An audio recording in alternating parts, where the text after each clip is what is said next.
आज बैठक होती ती रद्द करण्यात आलेली आहे। दुपारी 12 वाजता राज्य मंत्रिमंडळाची बैठक बोलावली होती, मात्र आजची बैठक रद्द करण्यात आलेली आहे। आमदार अनिल बाबर यांचं निधन झालंय, त्यामुळे ही बैठक रद्द करण्यात आलेली आहे।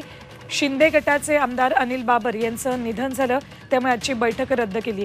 थेट जाऊयात आमचे प्रतिनिधी सागर कुलकर्णी यांच्याकडे। सागर, काय अपडेट्स आहेत? अनिल बाबर यांचं निधनाचं वृत्त समजताच आजची मंत्रिमंडळाची बैठक रद्द करण्यात आल्याची माहिती आता मुख्यमंत्री कार्यालयाकडून देण्यात आलेली आहे। काही वेळातच राज्याचे मुख्यमंत्री एकनाथ शिंदे तसंच उपमुख्यमंत्री फडणवीस आणि इतर काही मंत्री हे तात्काळ बाबर यांच्या पुढील अंत्यसंस्कार आणि इतर विधी आहेत यासाठी निघणार असल्याची माहिती उपलब्ध होतीये। अतिशय जवळचे मुख्यमंत्र्यांचे निकटवर्ती म्हणून बाबर यांची ओळख होती आणि त्यांच्या या निधनामुळे आजची राज्य मंत्रिमंडळाची बैठक तुर्तास आज रद्द करण्यात आलेली आहे।